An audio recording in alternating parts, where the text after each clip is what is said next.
بسم اللہ الرحمن الرحیم۔ تراویح کی نماز۔ حضرت ابو ہریرہ رضی اللہ عنہ فرماتے ہیں، حضور صلی اللہ علیہ وسلم رمضان میں رات کو تراویح پڑھنے کی ترغیب دیتے تھے، لیکن اس کے واجب ہونے کا حکم نہیں دیتے تھے۔ چنانچہ فرماتے تھے، جو رمضان کی راتوں میں تراویح ایمان و یقین کے ساتھ ثواب حاصل کرنے کے شوق میں پڑھے گا، اس کے گزشتہ تمام گناہ معاف کر دیے جائیں گے۔ ایک روایت میں یہ کہ پھر حضور صلی اللہ علیہ وسلم کا انتقال ہو گیا اور یہ سلسلہ یوں ہی چلتا رہا، اور پھر حضرت ابو بکر رضی اللہ عنہ کے زمانے میں اور حضرت عمر رضی اللہ عنہ کے شروع زمانے میں یہ سلسلہ اسی طرح چلتا رہا۔ حضرت ابو ہریرہ رضی اللہ عنہ فرماتے ہیں کہ حضور صلی اللہ علیہ وسلم ایک مرتبہ رمضان میں باہر تشریف لائے تو آپ نے دیکھا کہ کچھ لوگ مسجد کے ایک کونے میں نماز پڑھ رہے ہیں۔ حضور صلی اللہ علیہ وسلم نے پوچھا، یہ لوگ کون ہیں؟ صحابہ نے عرض کیا، ان میں قرآن کا حافظ کوئی نہیں ہے، اس لیے حضرت ابی بن کعب رضی اللہ عنہ انہیں نماز پڑھا رہے ہیں اور یہ ان کے پیچھے پڑھ رہے ہیں۔ حضور صلی اللہ علیہ وسلم نے فرمایا، انہوں نے ٹھیک کیا اور ان کا یہ کام بہت اچھا ہے۔ حضرت عبد الرحمن بن عبد القاری رحمۃ اللہ علیہ کہتے ہیں، رمضان کی ایک رات میں حضرت عمر بن خطاب رضی اللہ عنہ کے ساتھ مسجد میں گیا تو لوگ مختلف ٹولیوں میں بٹے ہوئے تھے، کوئی اپنی نماز پڑھ رہا تھا اور ایک جماعت اس کے ساتھ پڑھ رہی تھی۔ حضرت عمر رضی اللہ عنہ نے کہا، میرا ایک خیال ہو رہا ہے کہ اگر میں ان سب کو ایک حافظ قرآن کے پیچھے کھڑا کر دوں تو یہ زیادہ بہتر رہے گا۔ پھر حضرت عمر رضی اللہ عنہ نے اس کا پختہ ارادہ کر لیا اور ان سب کو حضرت ابی بن کعب رضی اللہ عنہ کے پیچھے جمع کر دیا۔ پھر میں حضرت عمر رضی اللہ عنہ کے ساتھ دوسری رات پھر گیا۔ لوگ اپنے قاری حضرت ابی بن کعب رضی اللہ عنہ کے پیچھے نماز پڑھ رہے تھے۔ حضرت عمر رضی اللہ عنہ نے فرمایا، یہ بہت اچھی بدعت ہے، لیکن تم شروع رات میں تو تراویح پڑھتے ہو اور آخر رات میں تہجد چھوڑ کر سو جاتے ہو، میرے نزدیک تہجد تراویح سے افضل ہے۔ حضرت نوفل بن ایاس مدری رحمہ اللہ کہتے ہیں، ہم لوگ حضرت عمر بن خطاب رضی اللہ عنہ کے زمانے میں رمضان میں مختلف جماعتوں میں تراویح پڑھا کرتے تھے۔ ایک جماعت یہاں تراویح پڑھ رہی ہے اور ایک وہاں، جس امام کی آواز زیادہ اچھی ہوتی لوگ اس کی طرف زیادہ چلے جاتے۔ اس پر حضرت عمر رضی اللہ عنہ نے فرمایا، میرے خیال میں لوگوں نے قرآن کو گانے کی چیز بنا لیا ہے، غور سے سنو، اللہ کی قسم میرا بس چلا تو اس صورتحال کو ضرور بدل دوں گا۔ چنانچہ 3 ہی دن کے بعد حضرت عمر رضی اللہ عنہ نے حضرت ابی بن کعب رضی اللہ عنہ کو حکم دیا اور انہوں نے تمام لوگوں کو اکٹھا کر کے تراویح کی نماز پڑھائی۔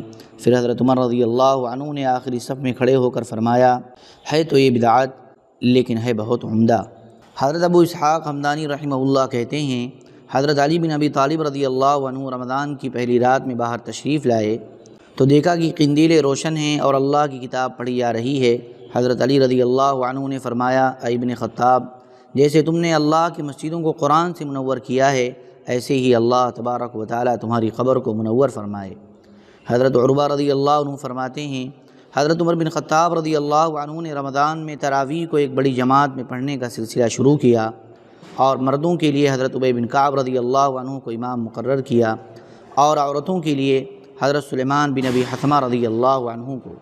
حضرت عمر بن عبداللہ عنسی رحمۃ اللہ علیہ کہتے ہیں، حضرت ابی بن کعب اور حضرت تمیم داری رضی اللہ عنہما نبی کریم صلی اللہ علیہ وسلم کی جگہ کھڑے ہو کر مردوں کو تراویح کی نماز باری باری پڑھایا کرتے تھے، اور حضرت سلیمان بن ابی حثمہ رضی اللہ عنہ مسجد کے صحن میں عورتوں کو تراویح پڑھایا کرتے تھے۔ جب حضرت عثمان بن عفان رضی اللہ عنہ خلیفہ بنے تو انہوں نے مردوں عورتوں سب کے لیے ایک ہی امام مقرر کر دیا، یعنی حضرت سلیمان بن ابی حثمہ رضی اللہ عنہ کو، اور حضرت عثمان رضی اللہ عنہ کے فرمانے پر تراویح کے بعد عورتوں کو روک لیا جاتا، جب مرد چلے جاتے پھر انہیں چھوڑا جاتا۔ حضرت عرفجہ رحمۃ اللہ علیہ کہتے ہیں، حضرت علی بن ابی طالب رضی اللہ عنہ لوگوں کو رمضان میں تراویح پڑھنے کا حکم دیتے اور مردوں کے لیے ایک امام مقرر کرتے اور عورتوں کے لیے دوسرا، چنانچہ میں عورتوں کا امام ہوا کرتا۔ حضرت جابر بن عبداللہ رضی اللہ عنہ فرماتے ہیں کہ حضرت ابی بن کعب رضی اللہ عنہ نے حضور صلی اللہ علیہ وسلم کی خدمت میں حاضر ہو کر عرض کیا، یا رسول اللہ، آج رات مجھ سے ایک کام ہو گیا اور یہ واقعہ رمضان کا ہے۔ حضور صلی اللہ علیہ وسلم نے فرمایا، اے ابی، کیا ہوا؟ انہوں نے عرض کیا، میرے گھر میں چند عورتیں تھیں، ان عورتوں نے کہا، ہم نے قرآن نہیں پڑھا، ہم آپ کے پیچھے تراویح کی نماز پڑھیں گی۔ چنانچہ میں نے انہیں 8 رکعت نماز پڑھائی اور وتر بھی پڑھائے۔ حضور صلی اللہ علیہ وسلم نے اس پر کچھ نہ فرمایا۔ اس طرح آپ صلی اللہ علیہ وسلم کی رضامندی کی بنا پر یہ سنت ہوئی۔ صلاۃ التوبہ۔ حضرت بریدہ رضی اللہ عنہ فرماتے ہیں، ایک دن صبح کے وقت حضور صلی اللہ علیہ وسلم نے حضرت بلال رضی اللہ عنہ کو بلا کر فرمایا، اے بلال، تم کس عمل کی وجہ سے مجھ سے پہلے جنت میں چلے گئے؟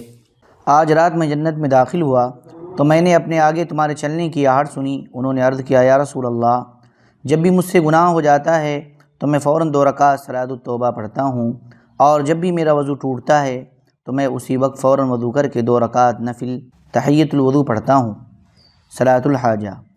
حضرت ثمامہ بن عبداللہ رحمۃ اللہ علیہ کہتے ہیں، حضرت انس بن مالک رضی اللہ عنہ کے باغ کا مالی سخت گرمی کے زمانے میں ان کے پاس آیا اور ان سے موسم کی خشکی اور بارش نہ ہونے کی شکایت کی۔ حضرت انس رضی اللہ عنہ نے پانی منگوا کر وضو کیا اور نماز پڑھی۔ پھر مالی سے کہا، کیا تمہیں کوئی بادل آسمان میں نظر آ رہا ہے؟ اس نے کہا، کوئی نظر نہیں آ رہا ہے۔ حضرت انس رضی اللہ عنہ نے اندر جا کر پھر نماز پڑھی۔ پھر اسے کہا، اسی طرح 3-4 مرتبہ ہوا۔ تیسری یا چوتھی مرتبہ اس مالی کو دیکھنے کو کہا تو اس نے کہا، پرندے کے پر جتنا بادل نظر آ رہا ہے۔ حضرت انس رضی اللہ عنہ نماز پڑھتے رہے اور دعا مانگتے رہے، یہاں تک کہ باغ کے ذمہ دار نے اندر جا کر ان کو بتایا کہ آسمان پر بادل چھا گئے اور بارش ہو چکی ہے۔ تو اس نے فرمایا، جو گھوڑا بشر بن شغاف نے بھیجا ہے اس پر سوار ہو کر جاؤ اور دیکھو بارش کہاں تک ہوئی ہے۔ چنانچہ وہ دیکھ کر آیا اور اس نے بتایا کہ بارش میسرین کے محلات اور غضبان کے محل سے آگے نہیں ہوئی، یعنی حضرت انس رضی اللہ عنہ کے باغات میں ہی ہوئی ہے، اس سے آگے نہیں ہوئی۔ حضرت علی رضی اللہ عنہ فرماتے ہیں، مجھے ایک دفعہ بہت زیادہ درد ہوا، میں حضور صلی اللہ علیہ وسلم کی خدمت میں گیا اور اپنی تکلیف حضور صلی اللہ علیہ وسلم کو بتائی۔ حضور صلی اللہ علیہ وسلم نے مجھے اپنی جگہ بٹھایا اور خود کھڑے ہو کر نماز پڑھنے لگے اور اپنے کپڑے کا ایک کنارہ میرے اوپر ڈال دیا۔ پھر فرمایا، اے ابن ابی طالب، کوئی بات نہیں، تم ٹھیک ہو جاؤ گے۔ میں نے اللہ سے اپنے لیے جو چیز بھی مانگی وہی میں نے تمہارے لیے بھی مانگی، اور اللہ سے میں نے جو چیز بھی مانگی وہ اللہ نے مجھے ضرور عطا فرمائی، البتہ مجھے یہ کہا گیا کہ تمہارے بعد کوئی نبی نہیں آئے گا۔ حضرت علی رضی اللہ عنہ نے فرمایا، میں وہاں سے کھڑا ہوا تو سارا درد ختم ہو چکا تھا اور ایسے لگ رہا تھا کہ جیسے مجھے کوئی تکلیف ہی نہ ہوئی ہو۔ حضرت انس بن مالک رضی اللہ عنہ فرماتے ہیں کہ حضور صلی اللہ علیہ وسلم کے ایک صحابی کی کنیت ابو معلق تھی اور وہ تاجر تھے، اپنے اور دوسروں کے مال سے تجارت کیا کرتے تھے اور وہ بہت زیادہ عبادت گزار اور پرہیزگار تھے۔ ایک مرتبہ وہ سفر میں گئے، انہیں راستے میں ایک ہتھیاروں سے مسلح ڈاکو ملا۔ اس نے کہا، اپنا سارا سامان یہاں رکھ دو، میں تمہیں قتل کروں گا۔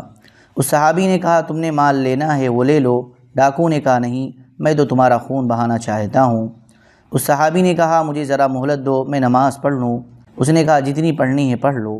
چنانچہ انہوں نے وضو کر کے نماز پڑھی اور یہ دعا 3 مرتبہ مانگی، یا ودود یا ذا العرش المجید یا فعالا لما یرید اسألک بعزتک التي لا ترام وملکک الذی لا یضام وبنورک الذی ملأ ارکان عرشک ان تکفینی شر هذا اللص یا مغیث اغثنی۔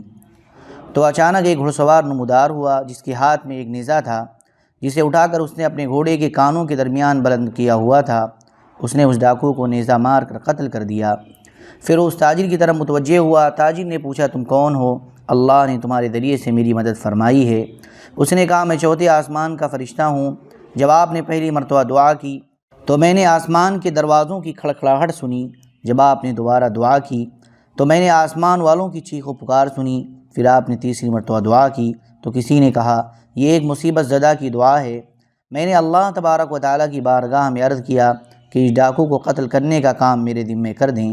پھر اس فرشتے نے کہا، آپ کو خوشخبری ہو کہ جو آدمی بھی وضو کر کے 4 رکعت نماز پڑھے اور پھر یہ دعا مانگے، اس کی دعا ضرور قبول ہوگی، چاہے وہ مصیبت زدہ ہو یا نہ ہو۔